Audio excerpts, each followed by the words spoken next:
Amigas y amigos, sean bienvenidos una vez más a ULA Informa. Antes de iniciar, queremos decirle que la ULA está de júbilo.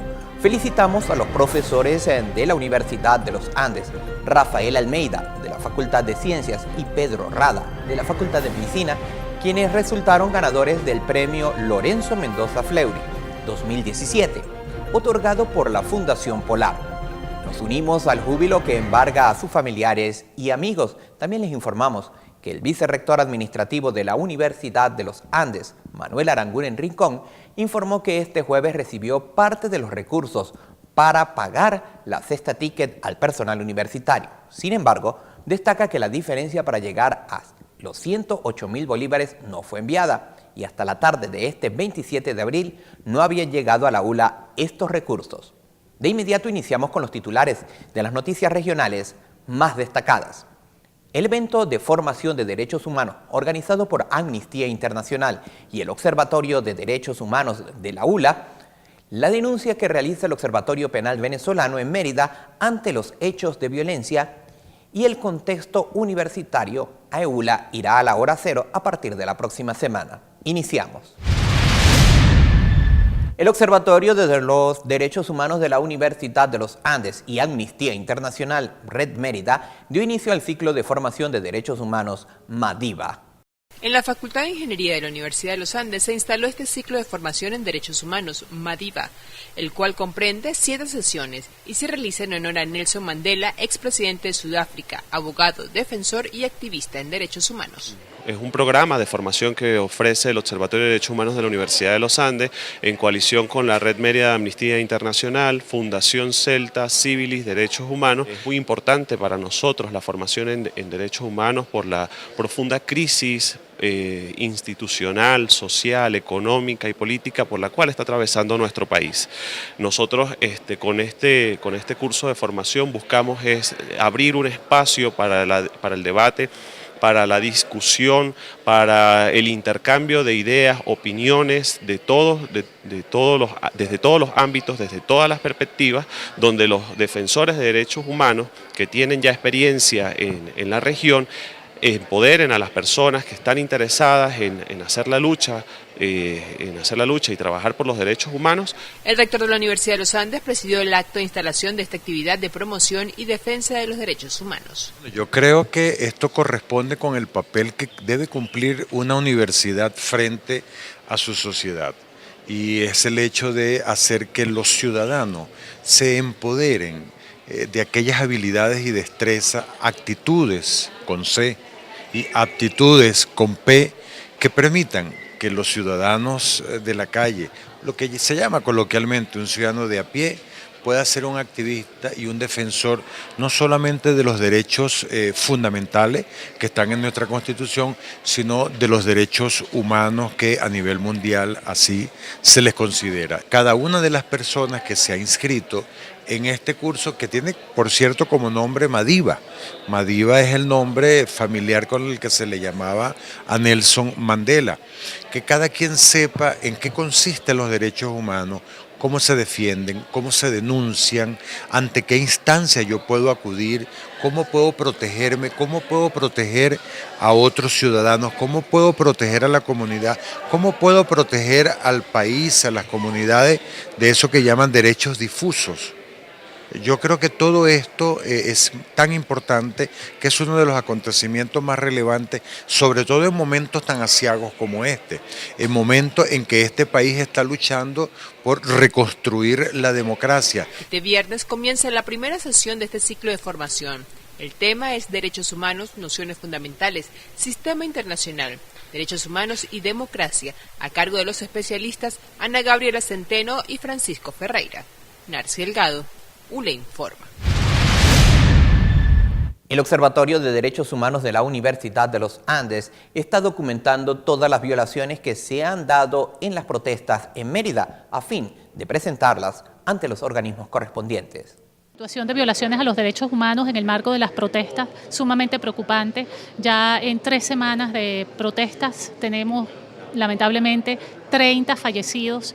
De esos 30 fallecidos, 2 fallecidos en Mérida. Ayer un fallecido, un estudiante en Caracas, por uso indebido de las bombas lacrimógenas que fueron disparadas directamente a su persona.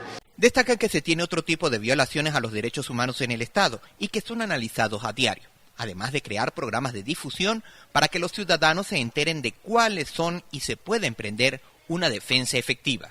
El derecho a la salud, el derecho el acceso a la justicia, el derecho a la información prácticamente no son garantizados. Y esa es la razón justamente por la que el Observatorio de Derechos Humanos, en una alianza con organizaciones que incluyen Amnistía Internacional, Civilis, Derechos Humanos y la Fundación Celta, hemos ofrecido este ciclo de formación en derechos humanos justamente para empoderar a las personas, para que las personas conozcan sus derechos y para que las personas puedan además exigirlos, porque realmente la única manera, digamos, de poner una contención a un Estado dictatorial y a un Estado despótico es a través de la imposición de los derechos humanos.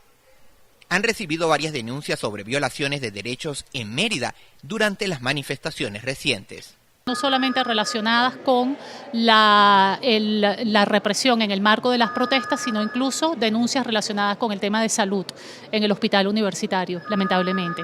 Y estamos documentando, ese es el trabajo del observatorio, estamos documentando, sistematizando y actuando jurídicamente en los casos en que tenemos la autorización de la víctima. El Observatorio Penal de Mérida, en compañía de los vecinos de las residencias El Viaducto, quienes resultaron víctimas de los hechos vandálicos suscitados el pasado 24 de abril, acudirán este viernes a la Defensoría del Pueblo para hacer oficial la denuncia de violación de sus derechos fundamentales. El Observatorio Penal Mérida está brindando asesoría jurídica a los habitantes de las residencias El Viaducto. Estas personas fueron agredidas en su personalidad, en sus propiedades, y lo cual estamos haciendo un seguimiento y asistiéndolos jurídicamente a todas las citaciones que se están dando ya por parte de los órganos del Estado. Aunque acudirán a la Defensoría del Pueblo este viernes para hacer la denuncia, esperan como representante legal y en nombre de los vecinos de las residencias El Viaducto que el gobierno regional garantice la seguridad a estos merideños. Solicitamos que respetuosamente el ciudadano gobernador se apersone a tomarle las medidas de seguridad y de respeto a los derechos humanos constitucionales y civiles de estos ciudadanos y de todos los ciudadanos del Estado Mérida, porque quien maneja la parte de seguridad y los cuerpos de seguridad es el ciudadano gobernador. Y a él le pedimos encarecidamente el respeto de los derechos humanos y la seguridad de todos los ciudadanos. El Observatorio Penal Mérida asiste jurídicamente a 8 familias en las residencias del Viaducto, además estudiantes que viven en situación de inquilinos en esas residencias. Narci Delgado, ULE Informa. La salida de Venezuela de la Organización de Estados Americanos traerá consecuencias graves para el país en caso que se concrete, aunque a juicio del profesor de Ciencias Políticas Francisco García, esta no se logrará, dado que antes se producirá el cambio de gobierno. Son 2 años, que implica que Venezuela se retire de la OEA, pero en la práctica eso no va a ser posible, porque en los meses que vienen se va a ir a un proceso de elecciones generales, eso está planteado. Se sabe que ya los factores políticos de la oposición venezolana no quieren ir a un proceso eleccionario regional, es decir, la solución política es elecciones generales. Eso se va a dar en estos meses o el año que viene. En la práctica política internacional y diplomática solamente lo vamos a ver que se pueda retirar de Venezuela si pasan 2 años este régimen en el poder. Pero por los efectos que hemos visto de las protestas, de los muertos, de los presos políticos, de la escasez económica que estamos viviendo en Venezuela, en la práctica no se va a dar. Destaca que una vez finalice esta transición que se vive en el país, Venezuela recurrirá a la OEA de nuevo y seguirá formando parte del sistema interamericano de naciones. El régimen ya se encuentra en total transición. Estamos en un proceso de transición y hay que decirlo con suma responsabilidad. En Venezuela actualmente estamos en una guerra civil, llámenla como la llamen, porque hay evidentemente muchos muertos por parte de la delincuencia, más de 26.000. Pero en estos días de protesta cívica, constitucionalmente permitida, casi 30. Los que están contados, es decir, el régimen ya se encuentra en sus últimos momentos. El régimen cayó. Ahora bien, ¿cómo viene el proceso de transición? Hay que ver cómo los factores políticos venezolanos y de la oposición que están haciendo sus mayores esfuerzos para conciliar y llevar a la paz a Venezuela. Refiere que la comunidad internacional está clara de la situación de Venezuela y solo se tiene el respaldo de algunos gobiernos de izquierda. El mundo y estos 19 países le están diciendo al régimen, usted no es una democracia, usted es una trampa que camina por América Latina con la excusa, siempre sin vergüenza, de esa izquierda aduladora de los petrodólares venezolanos. Que eso ya no se está dando, porque la chequera del régimen le quedó corta. Somos más del 90% de venezolanos que le estamos diciendo al régimen, señor, por favor, váyase. Usted no es democrático, usted no respeta lo que es los controles y balances dentro de la constitucionalidad que nos otorga la Constitución de 1999.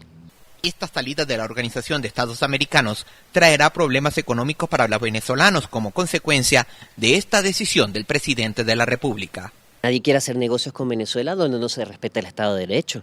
Y siendo Venezuela un país netamente dependiente del petróleo, bueno, ¿de dónde vamos a obtener los recursos de medicamentos? En alimentación, etcétera, etcétera, repuesto, llámelo usted como quiera.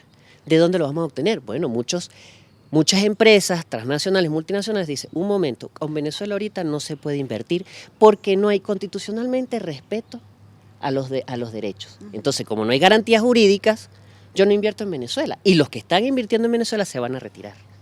Esa es una consecuencia económica, pero otra consecuencia política es que todos los tratados que se lleven a cabo por parte ahorita de este régimen nefasto son írritos, porque no están avalados por la Asamblea, porque la Asamblea, el mismo poder hiperpresidencialista, hiperejecutivo, autoritario, lo desborda. Según el director del Centro de Estudios Provinciales y Locales de la Universidad de los Andes, los venezolanos están retomando la soberanía mediante mecanismos constitucionales previstos y que son diferentes al voto que se ha negado desde el gobierno nacional. Que son las asambleas de ciudadanos, que son las reuniones, que son las protestas, que son las manifestaciones y que están perfectamente admitidas en la Constitución. Esos son los mecanismos que el pueblo tiene para ejercer su soberanía. Confiscado como está el mecanismo del sufragio. En medio de esta situación se producen las sentencias de la Sala Constitucional que dice que asume el poder legislativo, cuando es el principal poder desde el punto de vista constitucional, y eso por supuesto es lo que rompe de alguna manera todo el telón, y se producen las reacciones nacionales y las reacciones internacionales. Esto ha hecho que el gobierno reaccione ante los reclamos que han dejado ver la realidad actual de la nación y que se busca el regreso a la democracia. Como no quiere dejar el poder, porque además ya sacrificó la revolución bolivariana, sacrificó el socialismo del siglo XXI, ya esto lo que es un grupo que se atrinchera en el poder por el dinero, por el poder, por la corrupción, entonces recurre a la violencia. Y recurre a una cosa terriblemente peligrosa, que es armar a unos grupos paramilitares que ellos llaman colectivos o llaman milicia, pero que eso es puro y simple paramilitarismo, con el objeto de agredir a las comunidades que están ya protestando, no solamente clase media, sino también las clases populares. Y estamos viendo un nuevo tipo de violencia muchísimo más agresiva, mucho más peligrosa, mucho más anárquica, y eso hay que ponerle fin. Refiere que los ciudadanos han sobrepasado a los dirigentes de la Mesa de la Unidad y es ahora esta coalición de partidos la que está siguiendo los dictámenes populares. Eso es incontenible. Entonces, el gobierno tiene que evitar una matazón y tiene que actuar con sensatez, incluso la propia Fuerza Armada. Aquí lo que creo que pudiera realizarse dentro de un esquema constitucional es que se nombre un vicepresidente de transición, un vicepresidente de consenso, renuncie el presidente de la República y se nombre un vicepresidente que conduzca en un gobierno de transición unas elecciones generales, porque los propios diputados han manifestado públicamente que no tienen ningún inconveniente en renunciar todos e ir a unas elecciones en donde también se renueve el poder legislativo.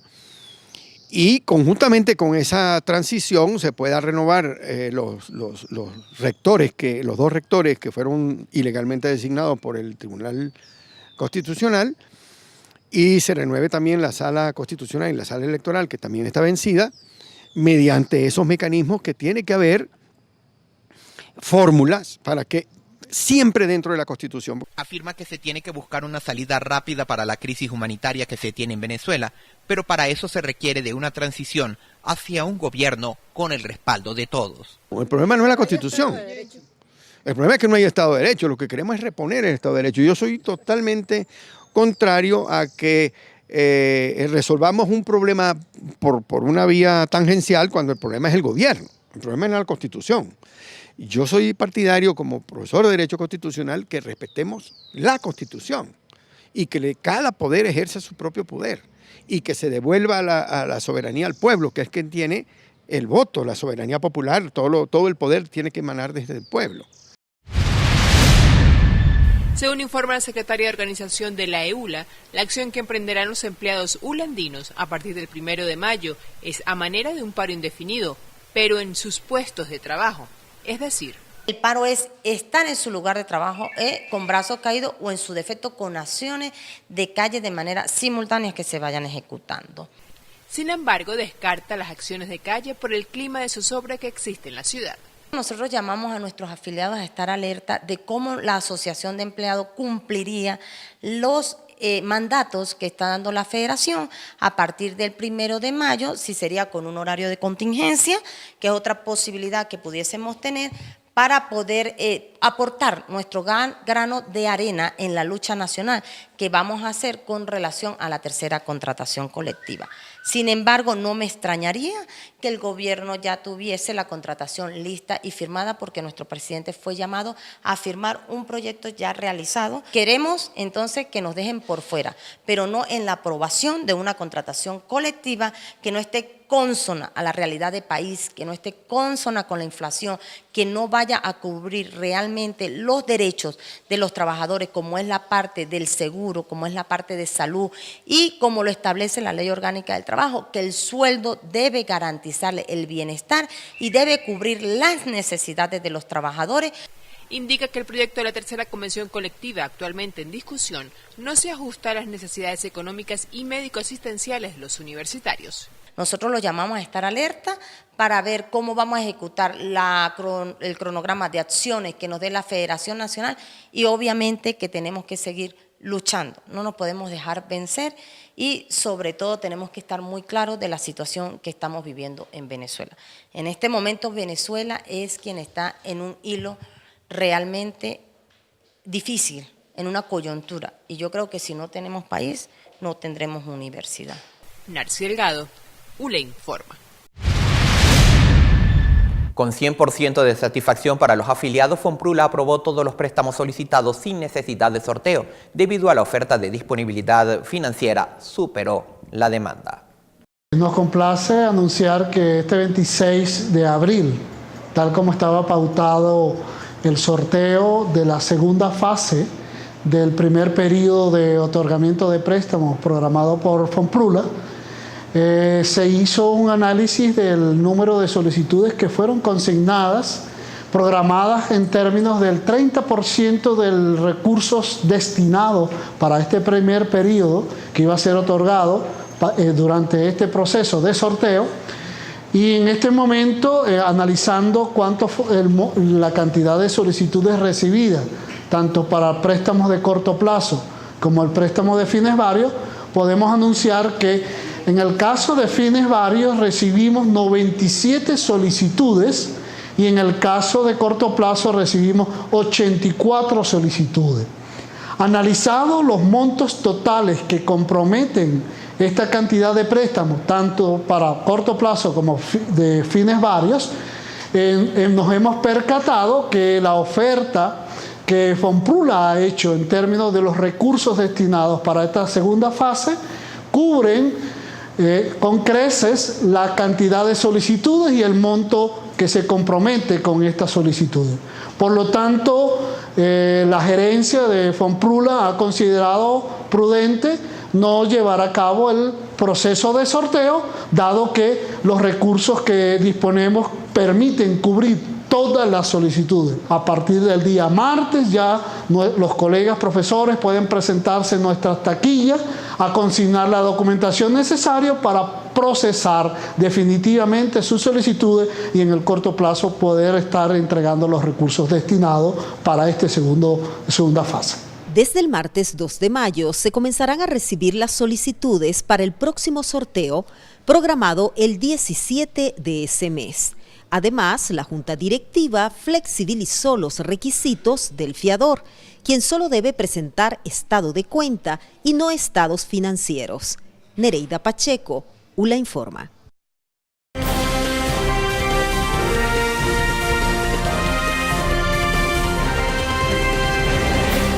En los medios de comunicación del país, la posición de la Asamblea Nacional ante el anuncio de retiro de Venezuela de la OEA y el aumento del dólar paralelo son las informaciones más importantes.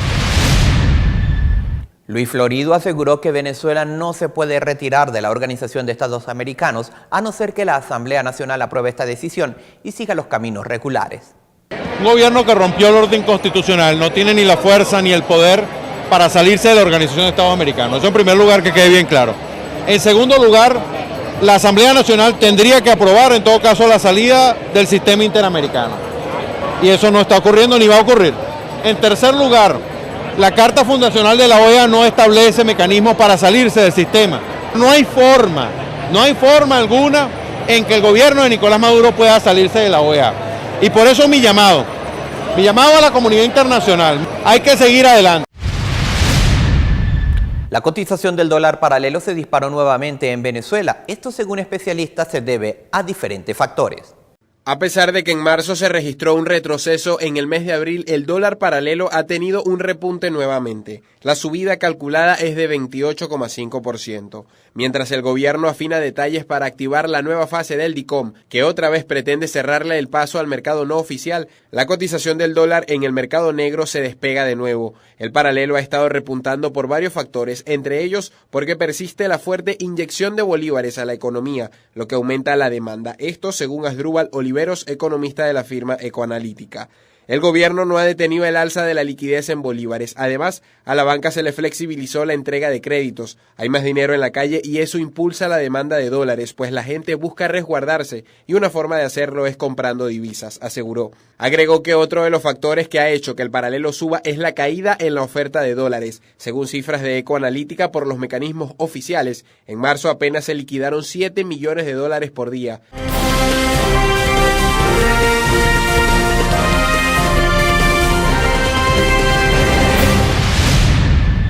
Continuando con el tema venezolano, las agencias internacionales de noticias destacan el porqué de las decisiones tomadas por la OEA ante la situación de Venezuela. Lo que dijo la canciller Delcy Rodríguez, la moción aprobada por el Senado español que insta al gobierno de Rajoy para que se pronuncie sobre Venezuela y el comunicado publicado por la ONU y la Comisión Interamericana de Derechos Humanos ante la misma situación. Son las informaciones que, entre otras, se destacan. La Organización de Estados Americanos asegura que las decisiones tomadas por el organismo ante la situación de Venezuela se toman con la finalidad de buscar soluciones a la crisis.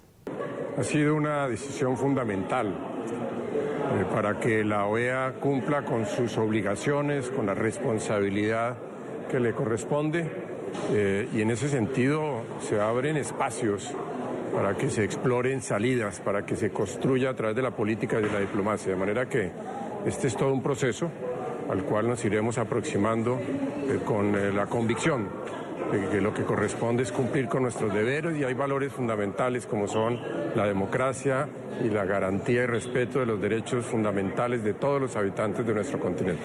Jamás podrá terminarse o descartarse los esfuerzos colectivos para encontrar soluciones. En este caso, frente a la circunstancia difícil por la cual se atraviesa, tenemos que perseverar en esfuerzos colectivos de todo el continente para encontrar salidas. Esto fue lo que dijo la canciller venezolana Delcy Rodríguez al anunciar el retiro de Venezuela de la OEA. Tal como lo ha instruido el presidente Nicolás Maduro, presentaremos la carta de denuncia a la Organización de Estados Americanos e iniciaremos un procedimiento que tarda 24 meses. De entrada, debo aclarar que Venezuela no participará en lo sucesivo de ninguna actividad, de ningún evento donde se pretenda posicionar el intervencionismo y el injerencismo de este grupo de países que solo buscan perturbar la estabilidad y la paz de nuestro país. El Senado de España aprobó instar al gobierno de Rajoy para que se dirija al gobierno venezolano y se busque salidas a la crisis actual, y familiares de presos políticos estuvieron presentes en la sesión. Lo primero, la liberación inmediata de los presos políticos. Ya la pedimos hace año y medio. Había entonces 75 presos, hoy hay 150. Nosotros pedimos que se celebren elecciones, las elecciones que han sido anuladas, las elecciones parlamentarias y también unas elecciones generales que saquen al país de esta situación. Venezuela se expulsó de la OEA hace mucho tiempo porque no obedece a los principios democráticos de la OEA. Me siento sumamente esperanzada porque España ha sido un país que ha acogido a más de 300.000 venezolanos que hoy buscaron el exilio en estas tierras. Y me voy corriendo ya a Caracas porque a mi esposo le empeoraron las condiciones de reclusión, lo metieron en un sitio sin ventilación. La ONU y el Centro Interamericano de Derechos Humanos rechazaron lo que denunciaron como censura en Venezuela.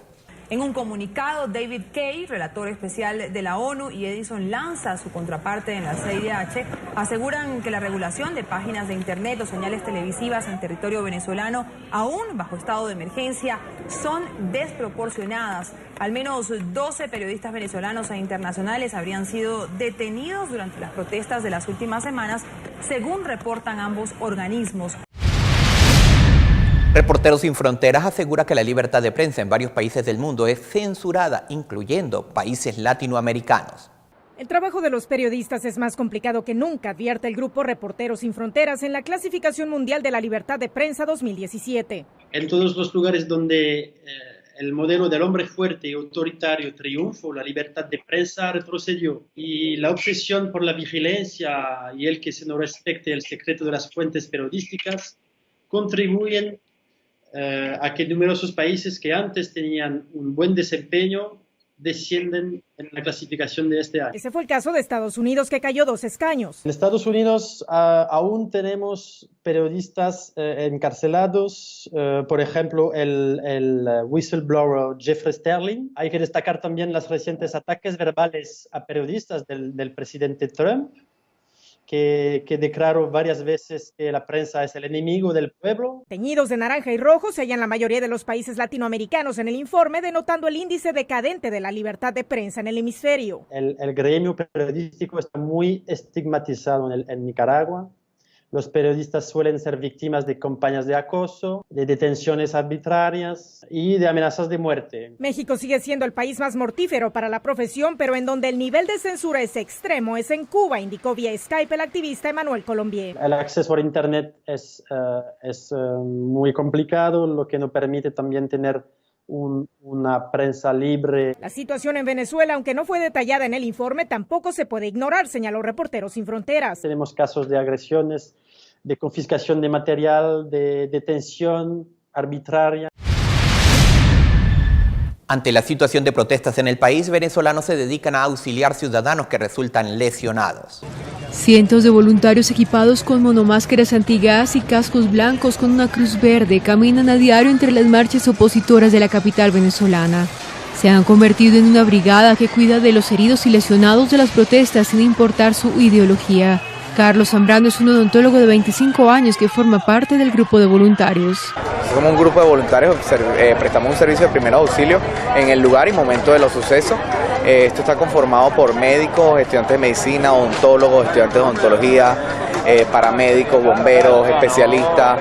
Durante las jornadas de manifestaciones, los jóvenes médicos se dividen en zonas, la roja, la naranja y la verde, 3 zonas distintas para enfrentar las emergencias. La primera zona, que acompaña la primera línea de manifestantes, está preparada para atender a los lesionados que resultan del choque con los agentes de seguridad y a los asfixiados por los gases lacrimógenos. La naranja, más retirada de la zona de choque, presta atención a los heridos y afectados de mayor gravedad. En la zona verde permanecen los médicos y especialistas que atienden a los lesionados que necesitan aún mayor atención o que deben ser trasladados a los centros de salud.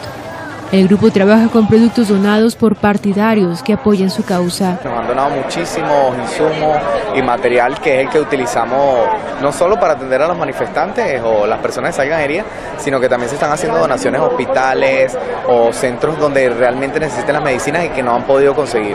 Ayudar de la respuesta sin importar cuál sea la pregunta es una de las frases del grupo de primeros auxilios de la Universidad Central de Venezuela, promotores del voluntariado que nació con las protestas antigubernamentales ocurridas en el país durante 2014.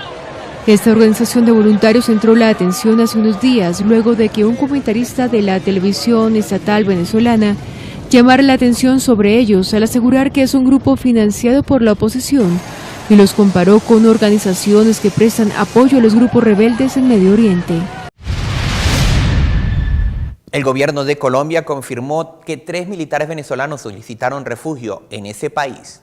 Fuentes de Cancillería aseguran que cuando se recibe una solicitud de refugio de cualquier persona, las autoridades emiten un salvoconducto válido por 3 meses mientras se analizan las situaciones particulares de los solicitantes. El fin de semana, la canciller venezolana Delcy Rodríguez le solicitó al gobierno del presidente Santos que entregara a los militares, asegurando que llamaron a un golpe de Estado y que tras abandonar la Fuerza Armada huyeron a Colombia. Los 3 tenientes venezolanos están en el país hace 2 semanas aproximadamente. Según explica un decreto de la Cancillería, el estudio de otorgar o no un refugio puede tomar entre una semana y varios meses, pues el salvoconducto entregado a los solicitantes puede extenderse por 3 meses más para que las personas reúnan la documentación requerida por las autoridades. Ahora les presentamos un trabajo sobre Venezuela realizado por la Agencia Internacional de Noticias AFP. Venezuela enfrenta una grave crisis económica. Un 30% de la población vive bajo la línea de pobreza, en un país en recesión, donde la inflación se estima en 720% para 2017. La escasez de productos de primera necesidad, la violencia y la corrupción son moneda corriente. La economía del país depende casi por completo de la actividad petrolera. Venezuela cuenta con las mayores reservas mundiales de crudo, cuya exportación representa el 96% de sus divisas. Pero la caída mundial del precio del petróleo agrava severamente la crisis económica. Las calificadoras de riesgo advierten que Venezuela se encuentra al borde del default, pero el país sigue cumpliendo sus pagos de deuda mientras mantiene los subsidios internos y las facilidades de pago por petróleo a sus aliados estratégicos. Así, Cuba recibe 87.000 barriles de crudo por día a tarifas preferenciales a cambio de servicios de personal de la salud. Más lejos, China importó en 2015 316.000 barriles por importantes inversiones y préstamos a largo plazo.